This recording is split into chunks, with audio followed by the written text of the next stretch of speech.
लहानपणी आम्हा तिघाही भावांची इच्छा होती आम्हाला एक बहीण असावी। दादाच्या लग्नानंतर नर्मदा वहिनी मला आणि परशुला ओवाळायची।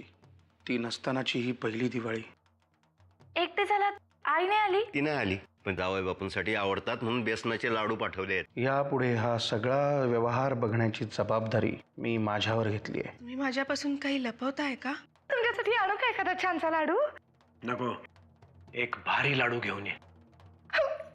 आता आणते.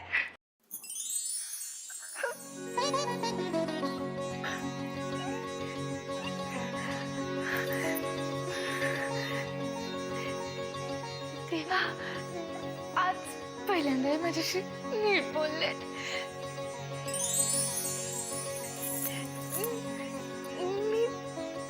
मी तुला पण एक लाडू देईन। लाडू लाडू तो जो लाडवांचा बाईने पाठवलेला ना तो द्या इकडे। आणि एक काम करा जानकी, तुला काही हवंय का? हा डबा हवा होता मला।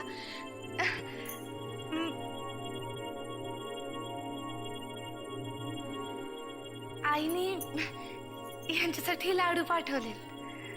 अगं, पण तुझे हे म्हणजे कोणी साधे सुधे नाही आहेत। म्हणजे दामू, तू हिला काही सांगितलं नाहीस का?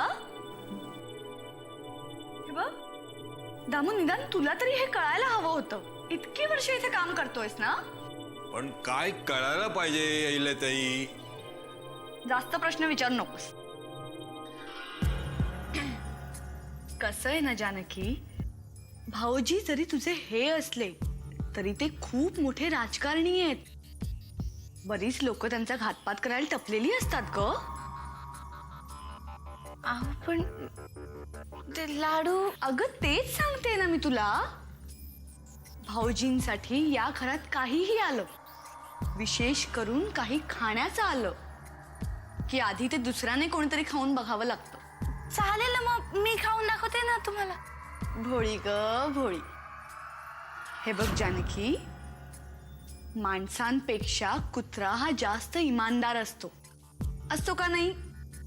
म्हणून मी एक लाडू कुत्र्याला खायला दिला, म्हणजे आपला सिक्युरिटी डॉग ग। तर त्याला लाडू इतका आवडला की त्याने सगळा डबाच फस्त केला। हो की नाही रे दामू? मला नाही माहित। नाही माहित? नाही। मग जा बाहेर।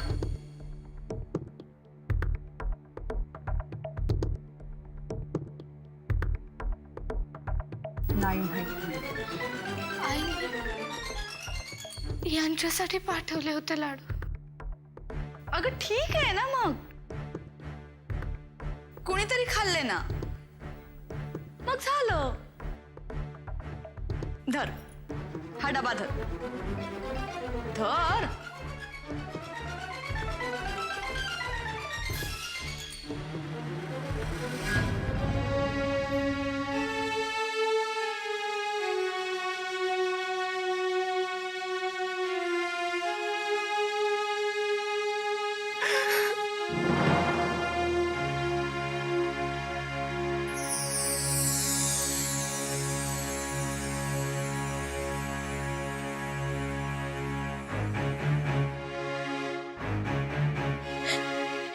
एवढ्या दिवसात आज यांनी माझ्याकडे काहीतरी मागितलं होतं,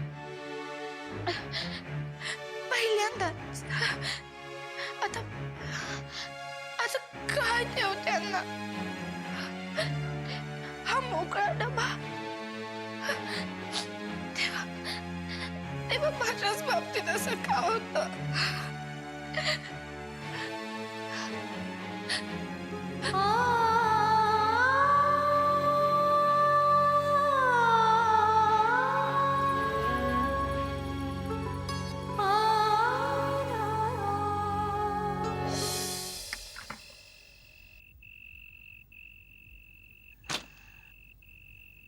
वाकणीस,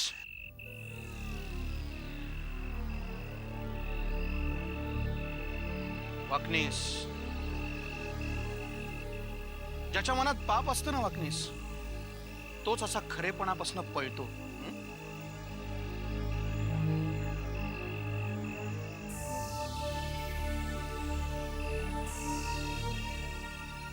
वामनराव, खरेपणापासून पळण्याची मला गरज नाहीये, कारण मी काही चुकीचं वागलोच नाही. वाकणीस तुम्ही राजनच्या बाबतीत जे काही वागलात ते सगळं वागणं तुमचं माझ्या दादाच्या निष्ठेपोटी होतं असं समजून मी एक वेळ तुम्हाला माफही केलं असतं. धन्यवाद. आमचं नशीब म्हणायचं. उशिरा का होईना तुम्हाला आमची निष्ठा दिसली. नाही, आणि त्या आंधळ्या निष्ठेपोटी तुम्ही त्या बिचाऱ्या राजनला तुरुंगात टाकलत ना, यासाठी मी तुम्हाला कधीही माफ करणार नाही. म्हणजे तुम्हाला सगळं कळालं येतं. पण वामनराव, तुम्हाला हे कळालंय का? त्याच राजांनी एक खून केलाय. नाही, स्वतःचा जीव वाचवण्यासाठी बचाव होता तो. बचाव? अहो, कुणापासून बचाव करत होता? जी लोक त्याच्यासाठी म्हणून झटत होती, त्याच्या हितासाठी, जी लोक त्याच्या आईची सेवा करत होती. वाकणीस तुम्ही असं बोलताय की सीता अयोध्येत नाही, अशोकवनातच सुखी होती. मारुतीने उगाच झटपट केली आणि लंका जाळली. हो, मी खरोखरच त्याला इंदोरच्या गेस्ट हाऊस मध्ये सोडत होतो. मग त्यांनी झटापट का केली? तुमच्यामुळे.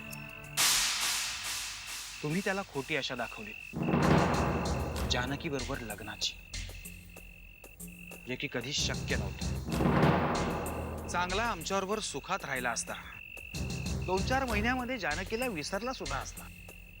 पण नाही, तुम्ही त्याच्या मागे हे आयुष्यभराचं दुखणं लावलं. मी तुम्हाला यापूर्वीही सांगितलंय वाकणीस, दिवसेंदिवस मला तुमची ना फक्त कीव वाटते, खरोखरीच कीव. तुम्हाला काय वाटतं, राजन आयुष्यभर आतच राहील? दिसताना तरी तसंच दिसतंय. मग तुम्ही राजनची चिंता सोडाच आणि ह्या सगळ्याची तुम्हाला काय फळं भोगावी लागतील ना, याची चिंता करा. अशा प्रकारची फळं भोगण्याची तयारी राजकारणात उतरल्यापासूनच होते. काय, दुसऱ्याचं पाप माझ्या माथी घेणं हेच माझ्या नशिबात आहे. आणि यात मी एकटा नाहीये. आत्याबाई आणि मोठे साहेब सुद्धा वाटेकरी आहेत. वाकणीस, उगाच वाल्या कोळ्याच्या भूमिकेत जाऊन स्वतःची कातडी वाचवू नका, कारण जेव्हा वेळ येईल ना, तेव्हा ही सगळी फळं तुम्हाला भोगायला लागतील, एकट्याला.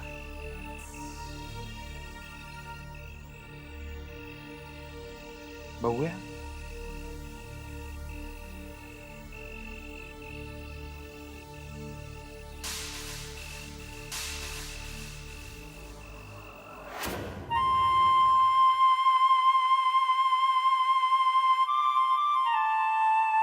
द्या लाडू द्या.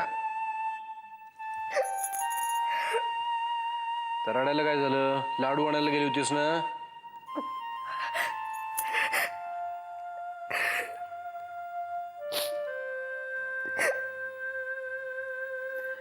रडतेस कशाला? कोणी खाल्ले का लाडू?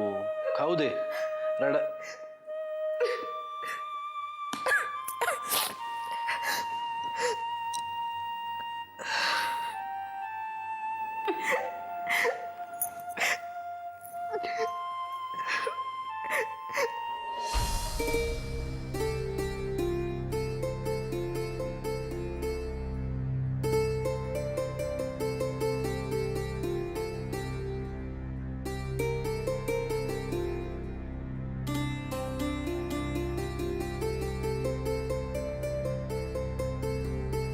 शांत हो,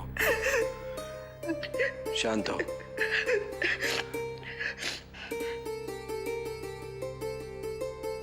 आणि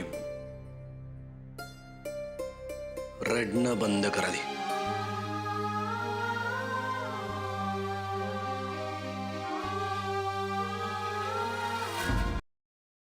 काय झालं ते सांग. तुला काय वाटलं लाडू मिळाले नाहीत म्हणून मी चिडेन तुझ्यावर?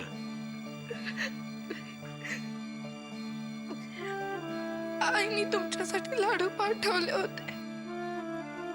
ते कळलं मला. मग पण आईला ताईंनी ते लाडू गेटवरच्या कुत्र्याला खायला घातले.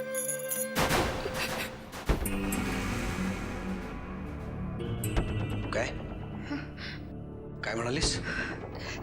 तुम्हाला देण्याच्या आधी त्याच्यात विष वगैरे काही घातलं नाही ना ते पण.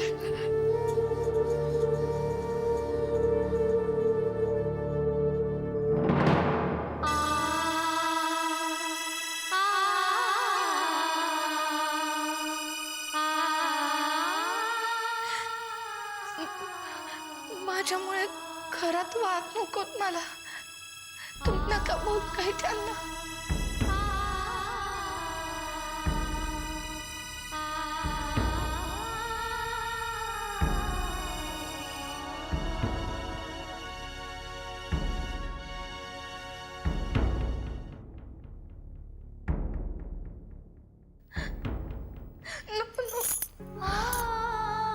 थांब, इथेच थांब.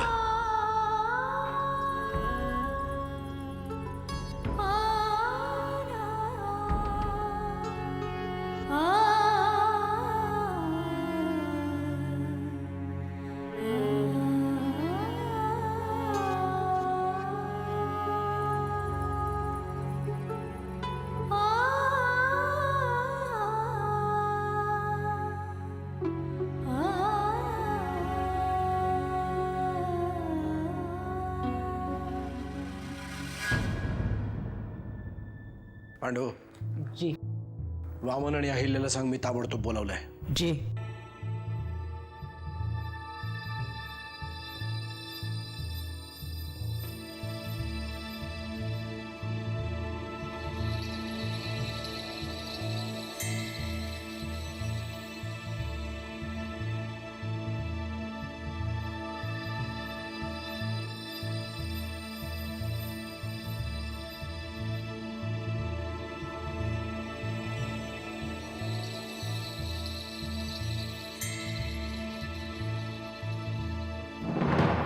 वामनला बोलवायला काय वेगळी माणसं पाठवायची काय?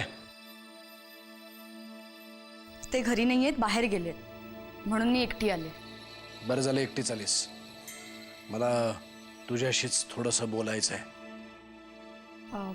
अचानक माझ्याशी असं काय बोलायचंय? अचानक नाही, बऱ्याच दिवसांपासून माझ्या डोक्यात आहे, पण काही ना काही कारणामुळे राहून जात होतं. बरं झालं आज तूच संधी दिलीस मला. काही महत्वाचं बोलायचंय का? मी जे बोलतो ते महत्वाचं असतं. वायफळ गप्पा मारायला माझ्याकडे वेळच नाहीये. माझ्याकडून काही चुकलं असेल तर मी. अहिल्या, शाळेत खूप मुलं असतात. त्यातली कुठली मुलं मस्तीखोर आहेत आणि कुठली मुलं अभ्यासू आहेत हे हेडमास्तरांना चांगलंच माहीत असतं. तरीही ते त्यांच्या छोट्या मोठ्या बदमाशांकडे दुर्लक्ष करतात, कारण त्यांना खात्री असते कधी ना कधी ती मुलं सुधारतील. त्यातली जी सुधारत नाहीत त्यांच्याकडे काना डोळा करून चालत नाही. वामनच्या कायद्याच्या भाषेत सांगायचं तर gross negligence is equal to intentional wrong. म्हणजे अति निष्काळजीपणा हा ठरवून गेलेल्या गुन्ह्या इतकाच मोठा असतो. तुम्ही काय बोलताय मला खरंच काहीच कळत नाहीये.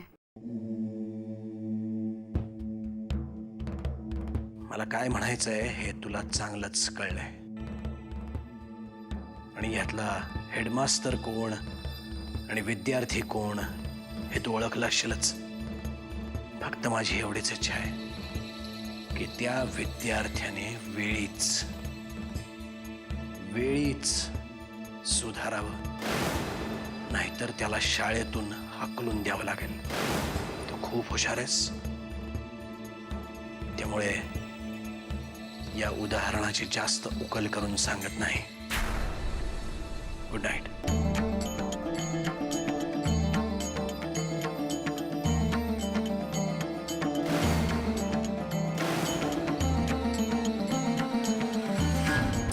माझ्या बरोबर चाल ना जरा. काय ग काय झालं? अगं, आईने यांच्यासाठी लाडू पाठवले होते तर आईला ताईने ते गेटवरच्या कुत्र्याला खायला घातले ग. काय? आणि यांना ते कळलंय, बाहेर गेले ते त्यांच्याशी बोलायला. तू चल ना, त्यांना थांबव ना, त्यांना काहीतरी सांग ना. कोण? मी? भेडीस का? मी तर मानवर करूनही बघत नाही त्यांच्याकडे. मी कसं काय समजावून सांगू? उगीच विषयाने विषय वाढायला नको. तू चल ना. अगं काय झालं सुमित्रा? काय प्रॉब्लेम आहे का? नाही भाऊजी, काहीच नाही. मग झोपा आता, खूप उशीर झालाय. हो. Good night.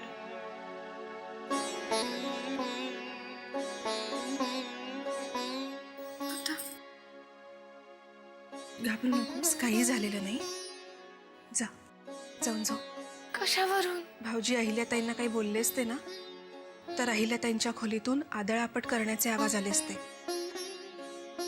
हे बघ, तू मनाला काही लावून घेऊ नकोस. जा, जाऊन जाऊ.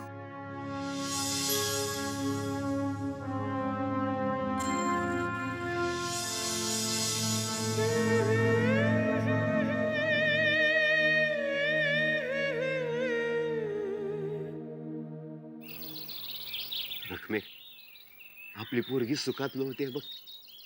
अगं तिचं सबूत ऐकण्यासाठी माणसं लाईनीत उभी असतात. राणीव आणि राज करते माझी पोरगी. अगं रखमे, मी मुंबईहून इथपर्यंत आलो ना, तर लाल डब्याच्या एसटीतून नाही, आलिशान गाडी आली दारापर्यंत. समद्या गावाचं डोळस फिरलं बघ. राजन कुठं आहे? हे, काय राजन राजन लावलंय? पुरीच्या सुखाचं काय आहे का नाही तुला? काल गंगा सांगत होती त्या लोकांनी राजनला जेलात टाकलं. त्या गंगाला कोणी सांगितलं? हे बघ, राजन आहे तिथं सुखात आहे. ती गंगा उगीच कालवा करते. एकुलता एक लेख आहे तिचा, त्याचा कुठं पत्त्या नाही, तिच्या जीवाला लागणारच ना. रखमे, ती गंगा नजर लावते माझ्या पोरीच्या सुखी संसाराला. हे समद पांडुरंग बघतोय, लक्षात ठेवा.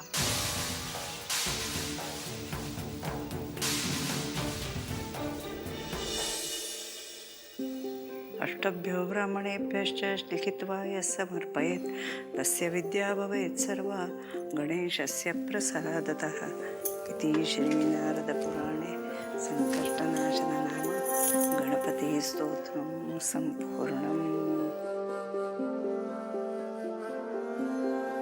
काय आज अगदी खुशीत दिसतंय. हा, मी सांगितलं तसं डोकं चेपलंस त्याचं? नाही, अजून पाय पण नाही चेपलेत मी.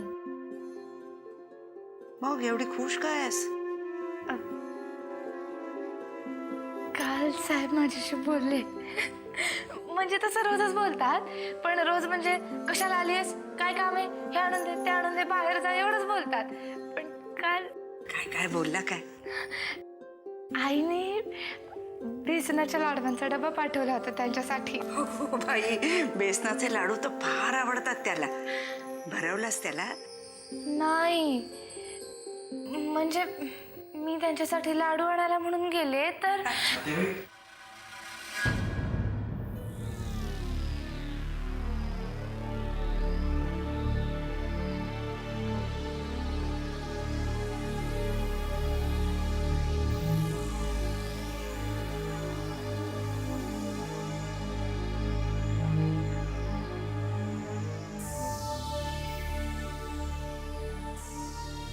जानकी, स्वयंपाकाचं कुठपर्यंत आलंय बघून ये जरा.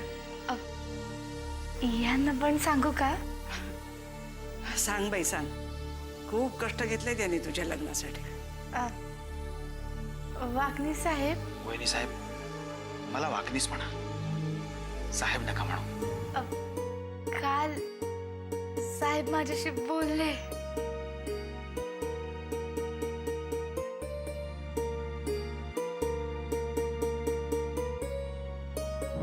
काय बातमी आणलीत? राजन जेलमध्ये हे वामनरावांना कळालंय आणि मला पक्की खात्री आहे की ते त्याला जामिनावर सोडवणार. मग आता काय करायचंय? राजनचा सोक्षमोक्ष लावायचा.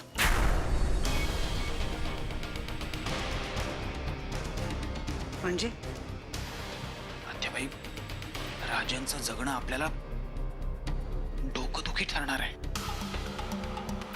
डोकं फिरलंय का तुमचं? नरसिंहचा जीव वाचावा म्हणून आधीच एक पाप माती घेऊन बसलीये मी. जे पाप असेल ते मी माझ्या माथी घेतो. नाही, त्याचा जीव जाता कामा नये.